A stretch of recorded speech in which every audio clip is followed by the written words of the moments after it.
قال الملأ الذين استكبروا من قومه لنخرجنك يا شعيب والذين آمنوا معك من قريتنا أو لتعودن في ملتنا قال بل كنا كارهين. السلام علیکم ورحمۃ اللہ وبرکاتہ. الحمد للہ وکفا والصلاة والسلام علی من لا نبی بعدہ. اما بعد فاعوذ باللہ من الشیطان الرجیم. بسم اللہ الرحمن الرحیم. قرآن حکیم کے پارہ نمبر 9 میں اللہ رب العالمین نے ایمان اور تقوی کی وجہ سے زمین و آسمان سے برکتوں کے نزول کا تذکرہ فرمایا، اور انکار و بغاوت کی وجہ سے اللہ رب العالمین نے اپنی پکڑ کا تذکرہ کیا ہے. فرعون کی بغاوت اور ہٹ دھرمی اور بنی اسرائیل کی تعویلوں اور قدم بہ قدم من مانیوں کے تذکرے فرمائے ہیں.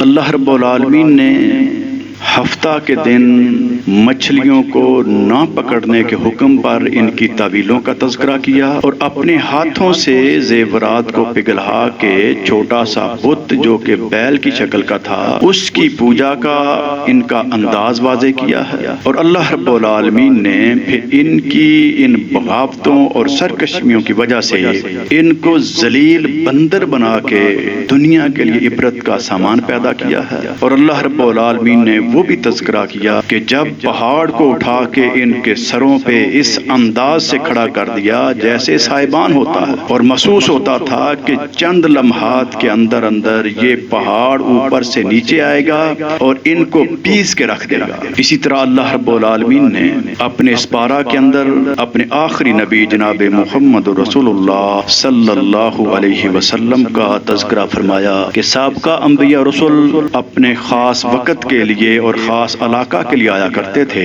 نبی مکرم علیہ الصلاۃ والسلام جب سے تشریف لائے اب ہمیشہ ہمیشہ کے لیے اور پوری کائنات کے لیے سب کے لیے اللہ کے نبی علیہ الصلاۃ والسلام رسول بن کے آئے.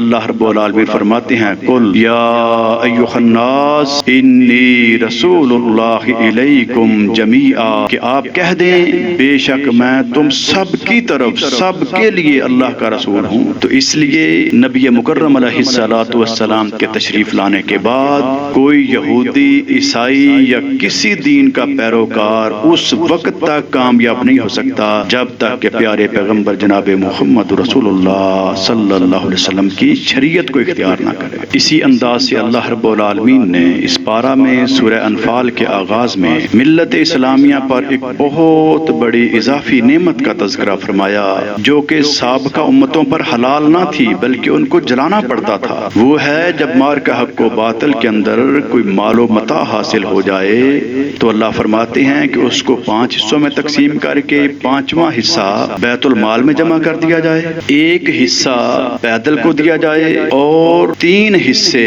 سوار کو دیے جائیں، یعنی سوار کا اپنا 1 حصہ ہوگا اور اس کی سواری کے 2. تو اس طرح سے اللہ رب العالمین نے اس کی تقسیم کا بھی تذکرہ فرما دیا کہ پیدل کو 1 اور سوار کو 3. اللہ رب العالمین نے خاص اپنے فضل و کرم سے اپنے بندوں کا 313 کا رعب اور دبدبہ 1000 کے قریب کفار کے دلوں کے اندر پیوست کر دیا. اور اللہ رب العالمین نے فقط 1 مٹھی مٹی کی 1000 کے لیے کافی کر دی جو تمام کفار کے آنکھوں میں، نتنوں میں اور منہوں میں اور چہروں پہ پڑ گئی. تو اللہ رب العالمین نے یہ مختلف تذکرے فرما کے اپنے ان بندوں کی تربیت فرمائی ہے کہ تم نے اس قرآن کو اس انداز سے پڑھنا ہے اور سمجھنا ہے اور اس کے اوپر عمل کرنا ہے. اس سے دنیا بھی کامیاب و بہترین اور آخرت بھی انشاءاللہ شاندار ہو جائے گی.